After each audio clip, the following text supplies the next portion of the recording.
Hey, it's Courtney again, and today I'm going to teach a lesson on Chapter 9, Geometric Figures. Let me start by sharing my screen with you.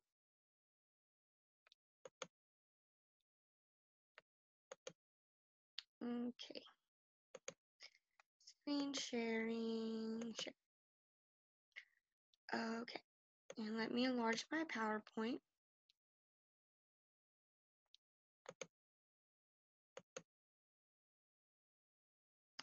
Okay, Chapter 9, Geometric Figures. Question 1 is to do with parallel lines and finding the relationship between the measures of angles 1 through 12. So we have line 1 and line 2 are parallel, and parallel lines are two lines that never intersect.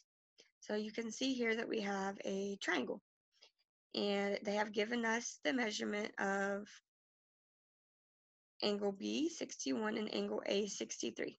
And since we have two of the angle degrees of this triangle, and we know that area of a triangle is 180, so we can add 61 and 63 and subtract it by 180 to get the measurement of angle 7, and the measurement of angle 7 is 56. And then we can start with knowing our similar angles, and the similar angle is two angles that are the same degree, and usually they are across from each other, like angle 7 and angle 12. So since angle 7 is 56, angle 12 is also 56. And then we can get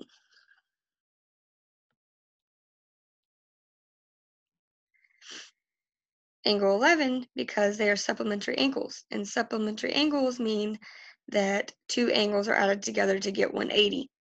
And since we already know the measurement of angle 12 is 56, we could subtract 56 from 180 to get angle 11. Angle 11 is 124. And angle 11 is similar to angle 8, so angle 8 is also 124. And then we'll move to this side of the triangle and do the same thing. Angle 9 is 61, and then 180 subtract 61 is 119, so angle 10 is 119. Then angle 6 is similar to angle 10, so it's also going to be 119. We're going to move to the top of the triangle. We have the angle 63.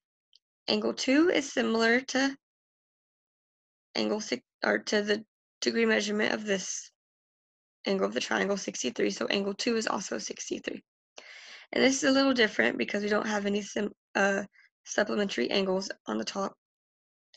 We also don't have any complementary angles, which complementary means two angles add up together to be 90, and there's no complementary angles in this triangle. So we're going to start by, we can see that angle,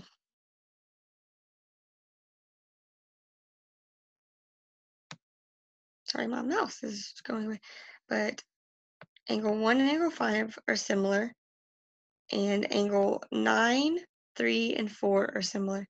So since angle 9, we already know angle 9 is 61, so angle 3 and angle 4 are also going to be 61, and since we know those two angles, we can add up 63 and 61 and subtract it by 180 to get angle 5, so angle 5 is 56. And angle 5 is similar to angle 1, so it's also 56. And angle 4 is similar to angle 3, and since angle 4 is 61, angle 3 is also 61. And that's how this problem will be done. Next, question 2. I'm going to demonstrate how to find the measurements of angle 1 through angle 8. And I've created a chart right here to show the angles and their measurements. And then I wrote over here how the angles are, if the angles are similar, complementary, or supplementary angles. So they have given us the degree of angle C and angle B. And again, we will add angle C and angle B together and subtract it by 180 to get angle 1, which I've did the math right here. And you'll see that angle 1 is 80.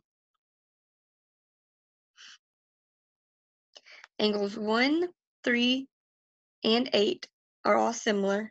So angles 1, 3, and 8 are all 80 degrees. And then if we move on to angle 2, we can see that it's on a line. So we will subtract 180 from our angle 80 and we'll get 100. So angle 2 is 100.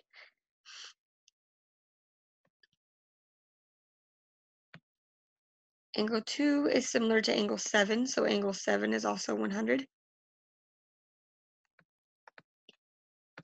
And angle 5 is congruent to angle 1, 3, and 8. So angle 5 is 80. Then angle 7 is similar to angle 2. So angle 2, we've already said, is 100. Angle 4 and angle B, right here, are corresponding. So angle 4 is 26. And angle C and angle 6 are corresponding. So angle 6 is 74. Just like angle C, my mouse is just going crazy. And that's how we would do that problem. Let's move on to question 3. Question 3 is, I'm going to demonstrate how to find the measures of angles in the concave polygon. So when we have a concave polygon, we're going to use an equation. And the first equation we're going to use is just to find out the total of degree in this polygon. So we have n minus 2 equals 180, or n minus 2 multiplied by 180. N is the number of sides that are in the concave polygon. So we are going to count the sides. 1, 2, 3, 4, 5, 6, 7, 8. We have 8 sides. So we're going to supplement 8 for n. So 8 minus 2 multiplied by 180 is 1080. And then we're going to move on to our next step 2. We're going to put in each angle.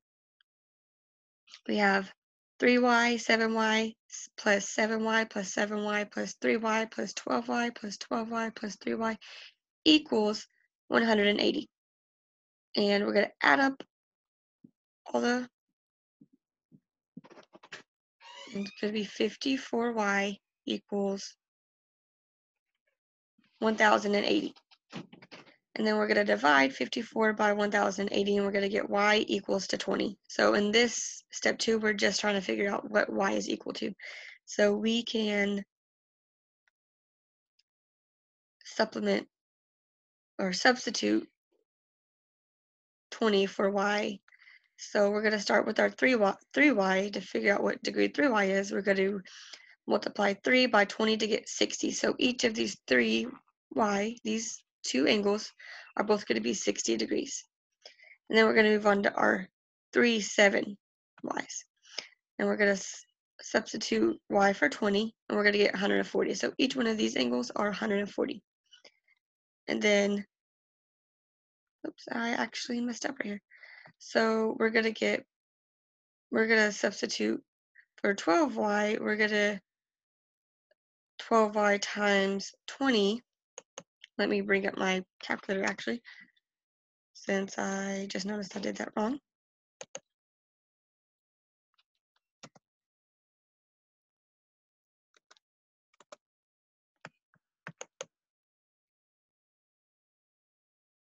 So 12y times 20, oops, It's having all kinds of problems. 12y times 20 is 240.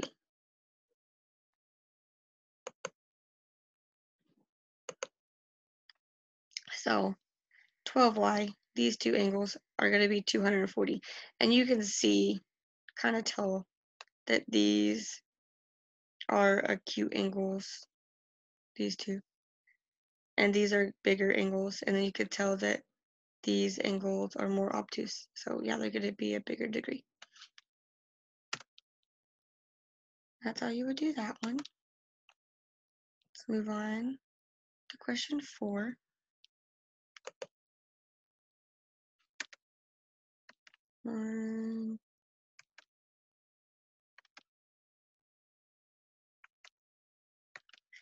Okay, question 4. Let's demonstrate how to find the measurement of the interior, exterior, and central angles. So we have this shape right here, and it has 3 different angles we're going to find. And we're going to use 3 different equations. The first equation is just figuring out